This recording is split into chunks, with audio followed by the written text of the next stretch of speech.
This show is powered by BL3P, the Lightning-enabled European Bitcoin exchange. Connect the world. Kumi, Bitcoin Cowries, Ghana.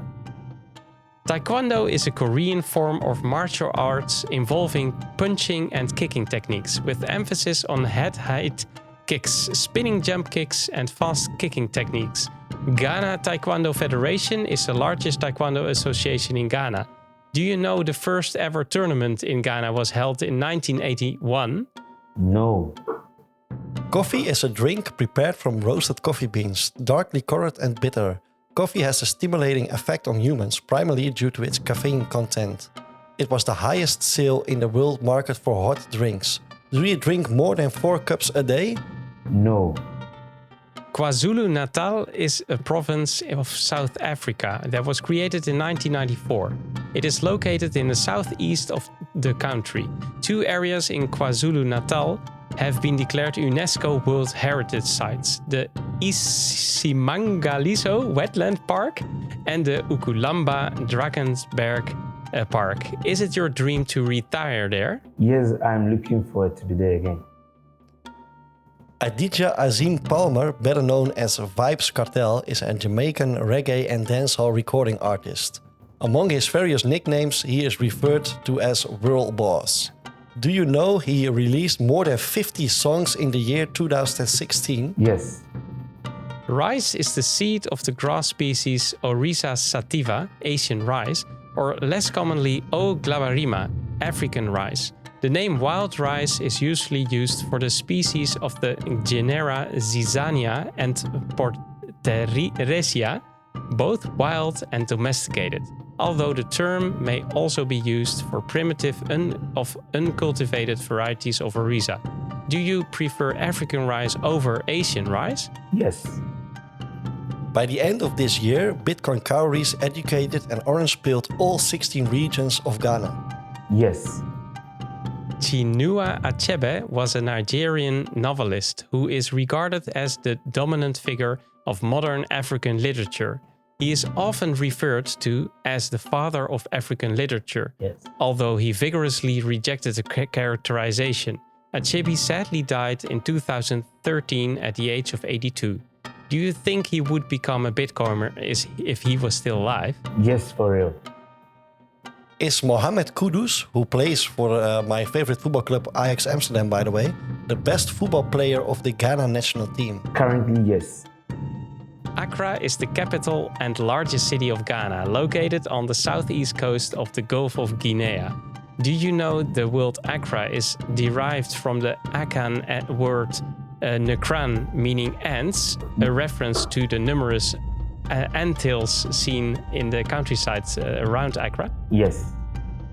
Are you Satoshi Nakamoto? Yes.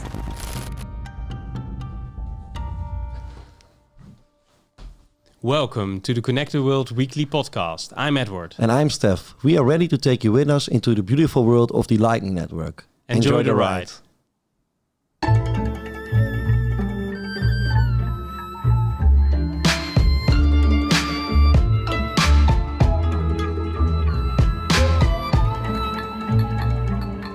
This is episode 63 of Connect the World. And all the way from Ghana, we have Kumi. And I want to say again, like always, this show is made possible by BL3P, our friends, the Bitcoin exchange in the Netherlands. You guys, thank you for helping us with our mission. And if you also want to help our mission, and perhaps also Kumi, follow us on Twitter, subscribe at YouTube, and if you have questions, find us in our Telegram group Connect World, and you can always make a donation there also. So thanks again. Conecta el mundo. And then Steph, Kumi, welcome. And we have a small highlight this week. We want to talk a little bit about LM Bits. Well, we did a lot with LM Bits last year at a conference, Bitcoin conference, also because we used the NFC card and it used LM Bits. And for those who don't know it, LNbits is a free open source non-custodial Bitcoin Lightning Network wallet management platform that simplifies the use of the Lightning Network. So you can run it on top of your node or attached to your node, and then you can have a lot of extensions that you can use, and then the real fun begins. And it was I was thinking, Kumi, because one of the things you can add to your instance is the LN point of sale, offline point of sale kit. Yeah. Which means that you can receive Lightning payments when you are offline, so no connection to internet. And I was thinking, we talked to a lot of people from Africa. You're the first from Ghana, by the way, but from other different countries. And one of the main things they stumble upon is that the internet connection isn't that good in their country.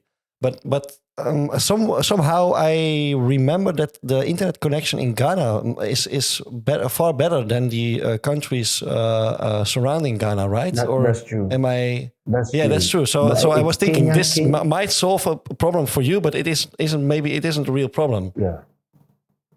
Internet is not really a major problem in Ghana. Okay. Yeah. Okay. That sounds nice. Well, so it is an awesome solution if you have, I don't know, machine, that vending machine where you can get something out and it's not attached to internet. But well, perhaps for people that don't have internet. Yeah, but have you ever heard of LNbits, Kumi? Are you familiar with the project? Yeah, I'm very familiar with it. I'm following them on Twitter, and after the December conference, that's when I got to know LNbits. Then Machankura 44P introduced me to it, so I started reading about it. Oh, perfect. Was Ben Ark also present at the conference, by the way? I don't remember the lineup there. Come again? Was Ben Ark, the founder of LNbits, was he also present at that conference in December? I don't think so, right? I didn't see him at the conference, but Machankura, he actually liked the whole idea because he is looking at reaching areas where internet connectivity is not good. So he showed a lot of interest and introduced me to it. Perfect. Yeah. Okay, cool. Yeah, well, it's fun because Ben was also talking about an extension where you can, if you have some kind of gathering or meetup, you can sell tickets through LNbits. And I see here a lot of extensions that you can use. So it's logical that Machankura is also interested in it because there are so many possibilities. It's just amazing. So if someone would like to test it on lnbits.com, you can also try a demo. So you don't need to run it, but just test it. Okay. Of course, be careful because you're testing it on a site that is not yours, but it's fun to play around. Mm-hmm. Yeah. That's it for sure. Yeah. Conecta el mundo. So again, Kumi, welcome. Thank you. Great to have you here. Feels good to be here.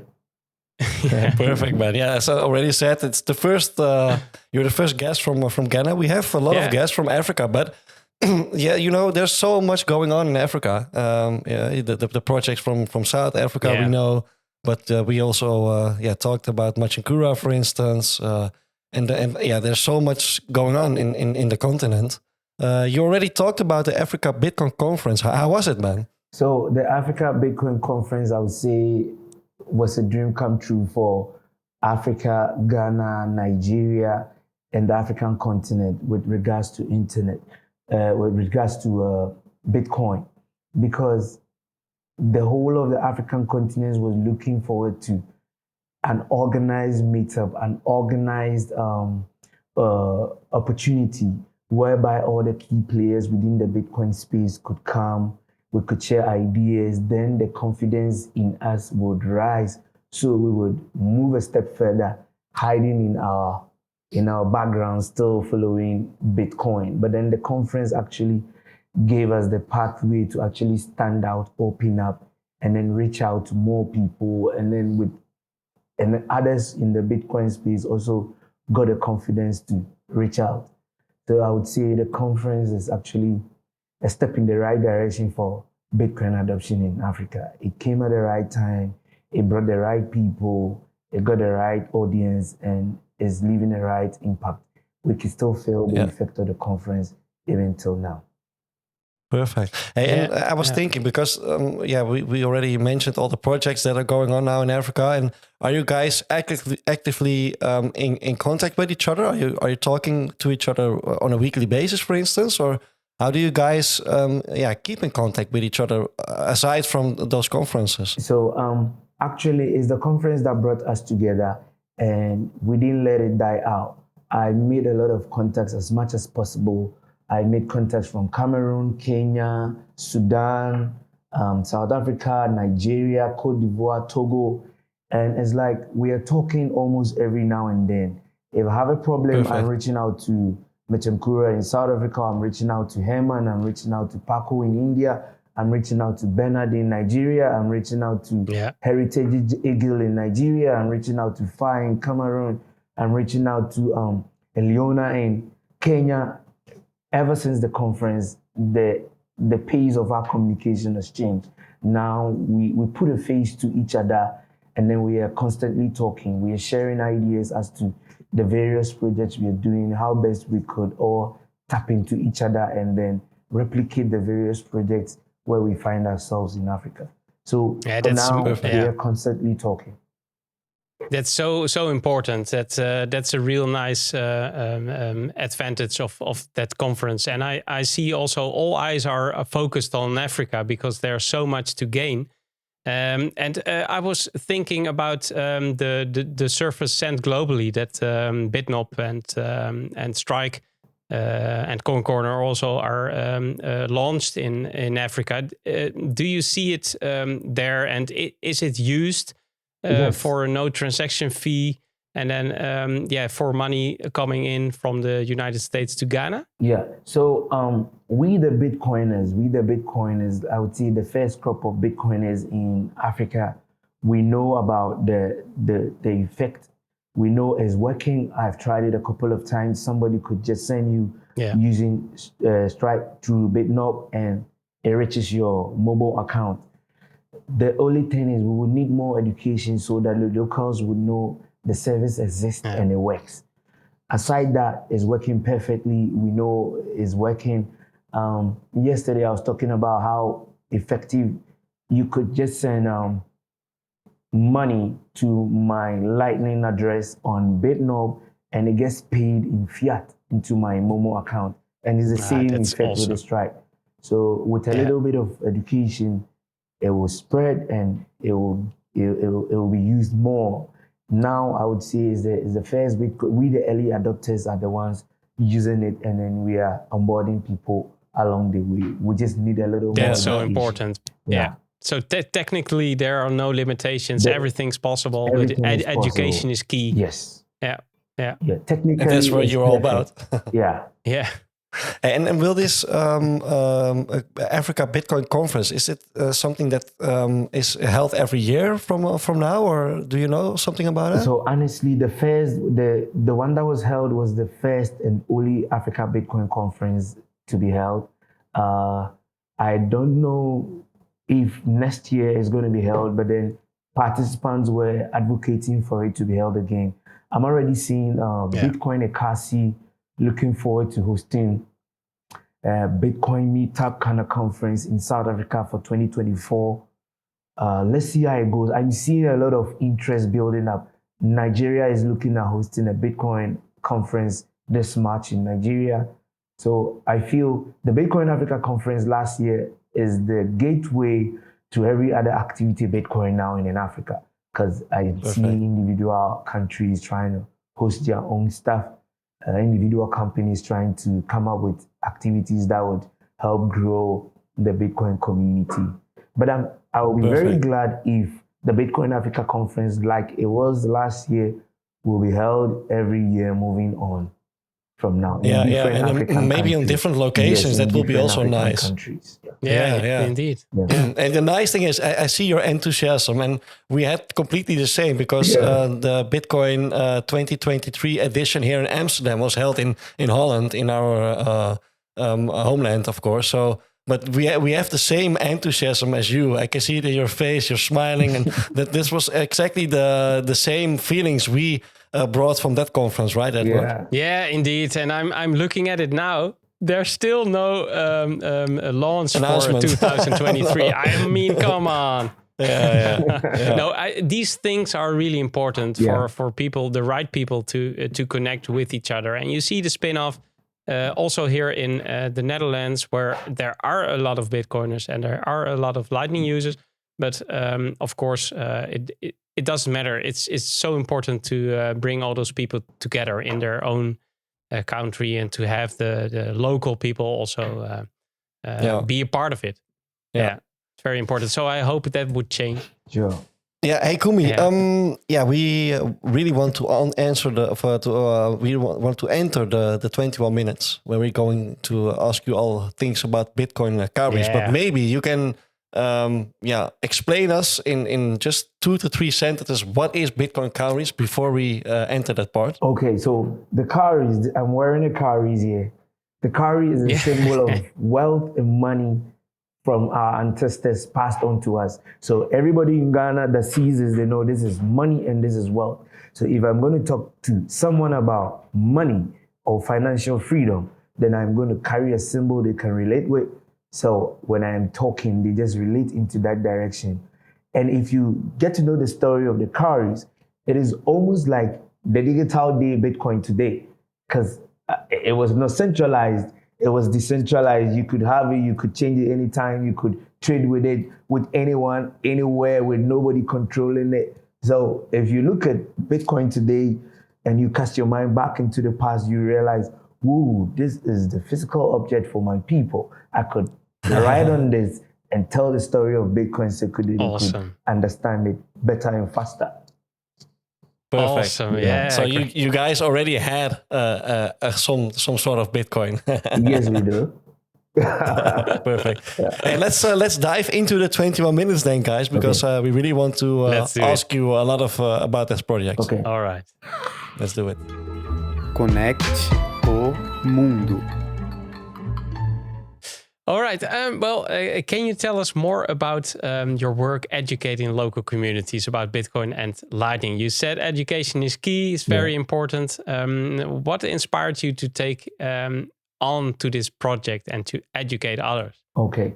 Thank you very much for the question. So to begin with, of course, I'm a broadcast journalist by profession. So I do a lot of interactions on radio. I produce a couple of radio shows and some TV shows. And I'm a digital marketer, and I have a lot of experience. I have almost 12 years experience in the media space in Ghana. So a whole lot of people look up to me for what is it I am trying to do. And I get asked the question a lot about Bitcoin, what is it they can do and what not they can do. Then it struck to me, you get asked the question all the time about Bitcoin. Why don't you take it up and educate people? Then it started. So I started educating my peers who are also journalists. I orange-pilled them. Then we came together to form a group called the Bitcoin Cowries. Now we set up, we are going to educate the locals, because in Ghana, if you take 10 people, 3 or 4 might have had Bitcoin already, but they just don't know exactly how things are running about. There's a story in Ghana. So there are a lot of, let's say, neighboring African countries that came in around. They came with all sorts of trades, and they taught some Ghanaian locals something, how to take remittances from people outside without a central authority. So they brought this thing here. So if you go onto the street, there are a whole lot of people that know Bitcoin, that are indulging in Bitcoin, but didn't know exactly the right things and the right ways to go about it. So once I picked up the duty on myself, or impaled my mates, we are now 4 in number, strong, active guys, controlling about 130 30 members in the group. But these 4 guys are the core people I'm working with, controlling the bigger number. Now we go on to the street. They get asked, I have Bitcoin. I asked, how did you get a Bitcoin? Oh, I told someone to get me Bitcoin. Now I have Bitcoin. I don't know what to do with it. Now the education starts. You could do this, you can do this. You can do this through Lightning. You can do this. Now the education started. So with the conference coming in, getting exposure to the bigger Bitcoin community, learning from Bitcoin Cowries, Bitcoin Beach, Paco, run with Bitcoin, then I said to them, if we are going to be successful, then we have to reach every corner of Ghana. At least let's reach all this. Ghana is not a big country. So if you say you're going to travel Ghana, it's going to be very easy. So let's travel all the 16 regions. Let's hit all the capital towns. Now let's hit the local communities around the capital towns. Let's get into the schools because everybody knows Bitcoin. Now let's teach them the basic. Let's introduce them to Lightning. Let's teach them how to move Bitcoin within themselves and not necessarily change it to fiat. Because the basic knowledge they had was if you have Bitcoin, then you have to change to fiat before you can use it to do any other thing. But then we stepped in and got them to know you don't need to change to fiat. You could move it. You could do anything you want with your Bitcoin using the Lightning services or your own chain or whatever way you want to do it. You could do it. So we got locals to get Bitcoin. We onboarded some shops. We orange pilled a hotel, orange pilled restaurants, and it's ongoing. So far, we've conquered 8 towns already, and out of these 8 towns, 2 Bitcoin secular communities are springing up. With the help of Bitcoin Cowries, he's been very, very good. Bitcoin Cowries has been very, very good because I just need to tell him I want to go here. This is what I want to do, and then he provides some funding with the help of Bitcoin Beach. And then we go and we deliver. So Perfect, Bitcoin man. Cowries, basically, Awesome. This is what we are doing. The education bit is part, but with education, when you're educating the people, you're getting to know them. They are telling you their challenges and problems. So by all means, you will get to know problems and then you will try to find solutions. So there are certain problems I've identified and there are solutions we are coming up with. I would share. I know you're going to ask about that. I will share. Yeah.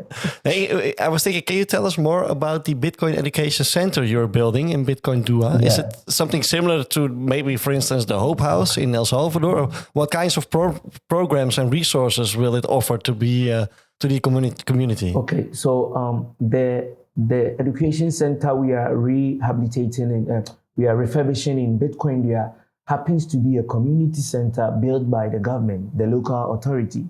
But it got locked and shut down during COVID-19. So since COVID till now, the place has been shut down, all computers broken down, Lightning doesn't work. The whole place is like a mess now. So I reached out, we went to the community to educate the people. After educating the people, we identified some guys.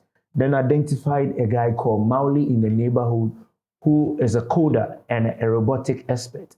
He was offering robotic classes to the local communities in the education center before the COVID-19. He was training kids on basic coding, languages, and then robotics, some basic tech education stuff.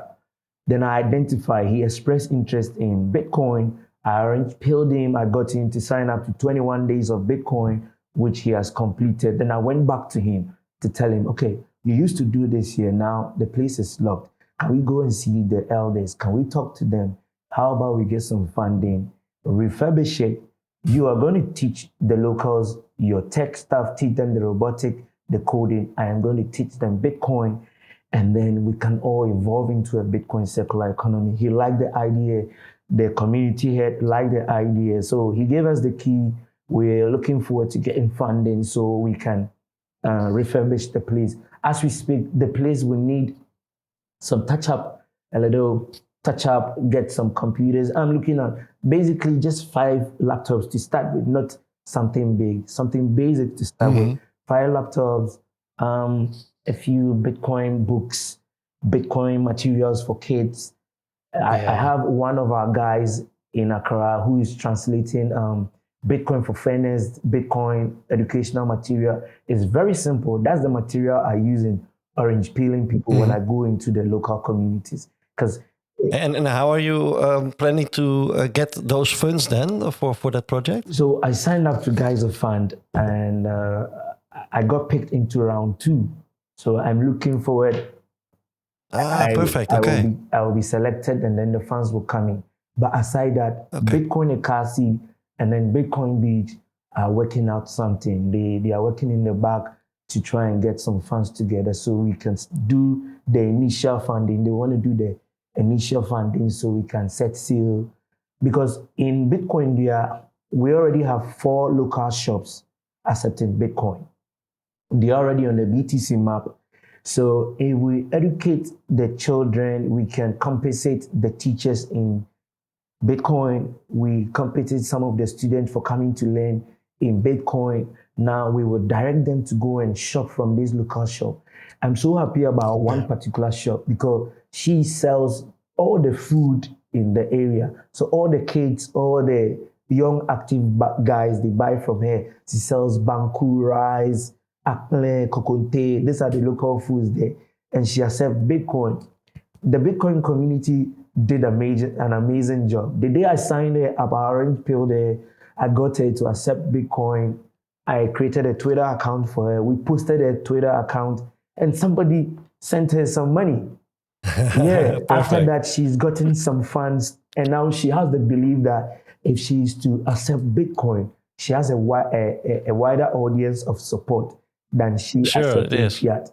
So I feel all the key players coming together in Bitcoin will make it a success, and then we can be able to do that. And if you look, Kumi, at a greater picture and envisioning Bitcoin and the Lightning adoption, perhaps changing social economy in Ghana, what benefits do the people there, the individuals, and perhaps also businesses have? If you see it as an ecosystem. Okay, so if Bitcoin should become the ultimate ecosystem in Ghana, then I would say we have our ultimate freedom now. I'm talking about this with some kind of happiness and energy because that's what I want to see. We have so many problems with the current system, and Bitcoin is the only solution. The problem of barrier, somebody would send you money and it would take 2, 3, 4, 5 days at the prerogative of a central authority to give you the money or not. I have a grandparent at home I need to go buy drugs for. I have funds down. I want to go and buy drugs, but I have to wait 2, 3 days to be able to do that. No, Bitcoin will solve that. I need to send money to someone in the village ASAP, irrespective of the time frame. I can be able to do that and the person will be able to receive the funding. People will have total control of their finances and that would help empower them. It will open them up to more avenues and more opportunities rather than fiat. I mean, somebody would like to help you in the village and the help the person want to offer is just $1. But if you're going to use these traditional systems, I can't send you $1 because the charge of it, the charge for you to receive, all that constraints, I can't be able to offer you that help. But with Bitcoin and Lightning, I can do that to you in a click. But when you have it, I've given so you more financial freedom, equality, equal playing field. Yes, and an empowerment, freedom. Like you walk with some kind of confidence. I am myself. I control my finance. I will be able to embark on certain things with confidence. I feel that is that is the ultimate aim I'm looking forward to with all this education I am giving to my people here in Ghana. Perfect, man. Yeah. Well, I really love your energy. This I can feel it. I can feel it. You are so far away, but I can feel it here in my own room. It's so important. Bitcoin Pride is also building a circular Bitcoin economy in Ghana, Cocoa Bride. Yes. What is your involvement with them? Are you guys collaborating or are it just two completely separate projects? So I am collaborating with them. Bitcoin Cowries brought me and Bitcoin. So we came out with Bitcoin Bright after we came together, after me and Mr. Bright Mr. Bright is a professional surfer and he's a humanitarian. He trains the locals to surf. He builds surfboards and then he distributes to the local community. So Herman and a couple of Bitcoiners went to him when they came into Ghana. They realized he was doing good, but he didn't know Bitcoin. So they asked me to go in. I went to orange peeling and he loved the whole idea about Bitcoin. Now he's beginning to accept Bitcoin. So if you're going to accept Bitcoin, then we need to touch the whole area. We need to affect the community around Mr. Bright. So after I orange peeled Mr. Bright, I moved on to a few shops. I've orange peeled some shops. Now I've orange peeled almost like 30 to 50 people living on the beach. They all have sats now. They all have wallets. There are shops on the community. So what we're going to do from now is Mr. Bright is going to employ more local surfer teachers to teach more children. These teachers are going to be paid in sats. They can spend their sats in the shops that we have onboarded. So the same as in Bitcoin Cowries. The same as Bitcoin and Cowries. We're trying to replicate the same thing here. Awesome. Yeah. You really can sell this because you have a media background. It's I think you're doing a great job. Hey, we also stumbled upon a Twitter account of Bitcoin Cowries and also of My Sets Farm. Yeah. So and Bitcoin, they're both suspended, the Twitter accounts. Why? So last week I had an attack. I don't know what it was because of the attention I was getting from the Bitcoin community. I almost got hacked. My computer got hacked. Okay. I tried to do a couple of things. So currently I had to delete my Facebook account because I realized the hackers had access to my Facebook. So all I had to do was just delete it. So both of us will lose it. And they tried having access to Bitcoin Cowries and my sats. So Twitter suspended it. I filed an appeal and I'm hoping I'll get it back in due time. So let me tell you about my sats farm. I got an idea, my sats farm from Bitcoin Dia. Bitcoin Dia is in the Volta region. The Volta region is a farming community in a farming area. After I onboarded the 2 local shops to accept Bitcoin, I asked them, where do you buy your produce to cook the food? I said, we buy it from the market. I said, are they wholesalers? They said, they are wholesalers. Where do they buy from? They said, they buy from the smallholder farmers. And I said, okay, if we are aiming at building a Bitcoin circular economy, then we must belong in the food supply chain. How do we belong in from the start? From the start. How do Bitcoiners belong in the food supply chain? Then it means we have to invest in the smallholder farmers. The farmers growing the grains these food sellers are feeding off, or everyone is feeding off. So rice, maize, beans, granite, sorghum, millet, all this stuff, 2, 3, 5 months, 4 months maximum, they are ready. And they sell on the market. So my sats farm is basically you rent a piece of land from anywhere in the world, in Ghana or anywhere in Africa. You pay the farmer in sats. You tell the farmer what you want. Hey, Mr. Farmer, I'm renting your farmland for 3 months. I want you to plant maize for me. I want this type of seed. I will send you this type of seed. I don't want you to use inorganic fertilizers. I want you to use organic fertilizers. So you direct the farmer on how you want the produce to be. And now at the end of that's awesome. At the end of the yield, you decide to sell the produce just a little bit cheaper than the fiat seller on the market in Bitcoin to the locals who have Bitcoin. So let's say a kilogram of maize will be selling at 50 cedis. In Bitcoin, we will be selling it at 45 in Bitcoin. So you could be anywhere in the world. You are empowering a farmer to farm, whereby the produce will be stuck in a warehouse, controlled and managed on the Lightning Network. So you want did you think about shipment? How did you ship those? So in the initial concept, we were not thinking about shipment in the initial concept. The initial concept is to help facilitate building Bitcoin circular economies here. So let's say the 2 shops, the 2 local restaurants that are feeding the locals and accepting Bitcoin, how do we give them freshly produced in Bitcoin so they can always cook for the people in Bitcoin? So if she's cooking, let's say banku is a stable meal from maize.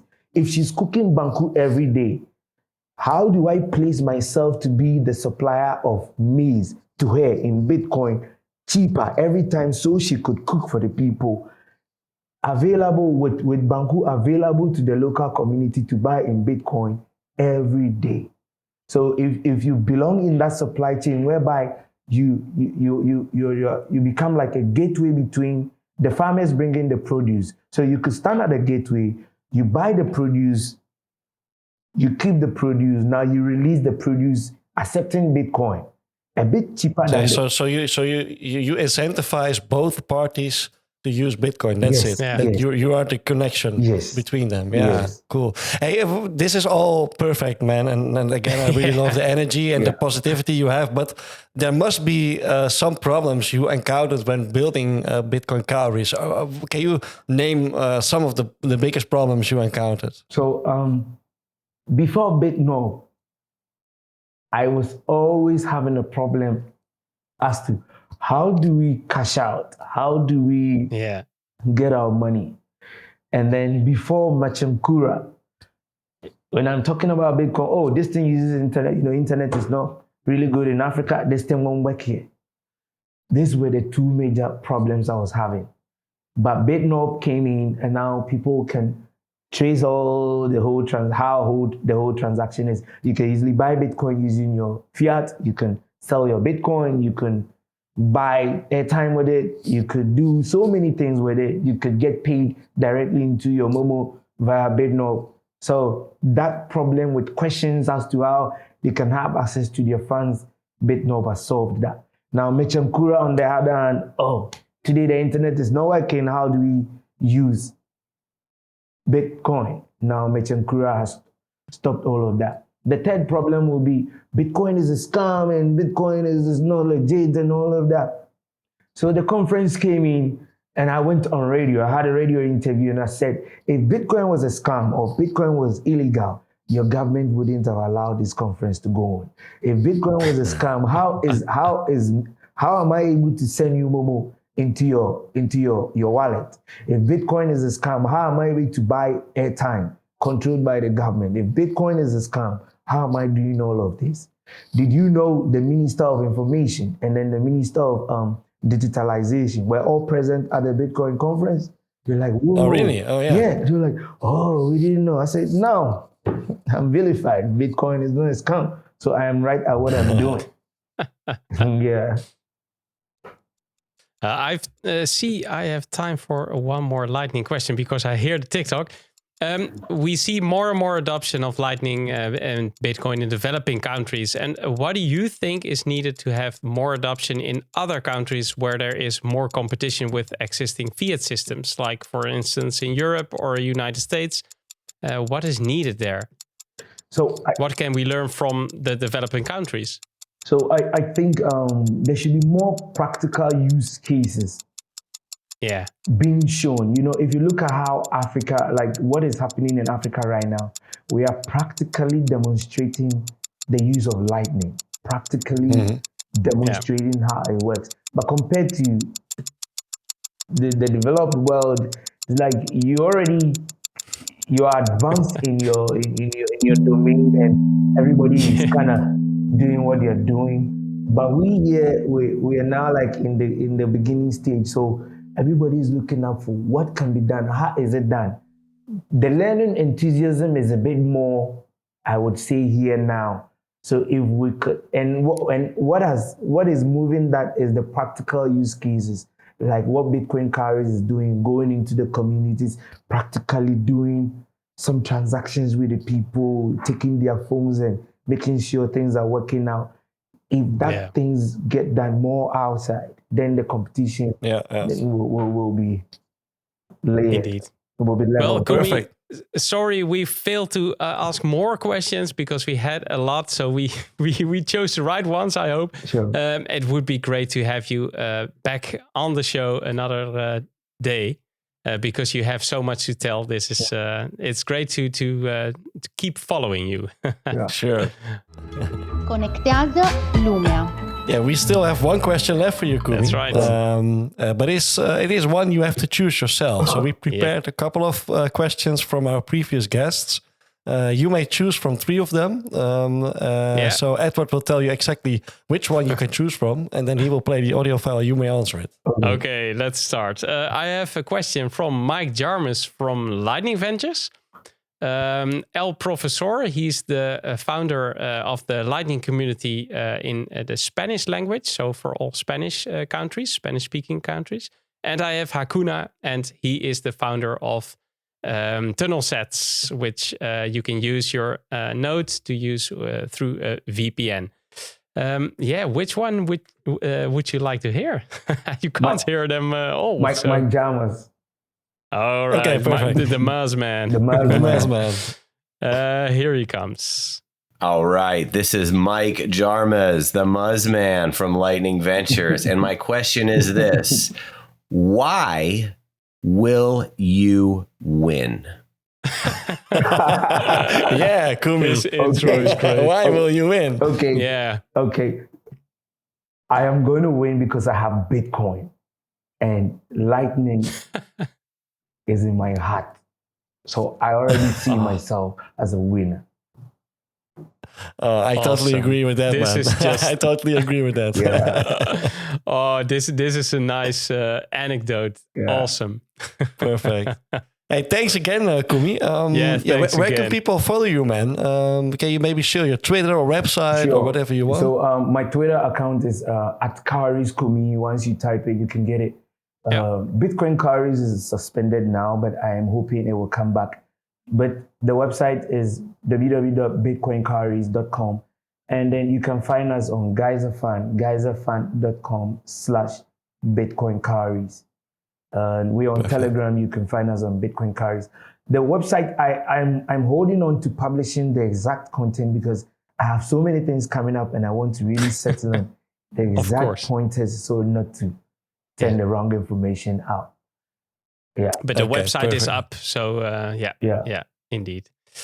Well, thanks again, Kumi. And thanks for listening. And thanks for all members participating in the Satoshi Radio Rings of Fire. And of course, thanks for everyone to help connect the world with us and everyone who's helping Kumi with Bitcoin Cowries, of course. If you like our content, then please support us in our mission. Visit our website, for example, connecttheworld.live, where you can also donate and subscribe, like, and share our content on your favorite platform. We need you to complete our mission, connect the world. So keep those nodes running and sats flowing and rings burning. And see you all next week on the same Lightning channel. Namaste, Kumi. Bye-bye.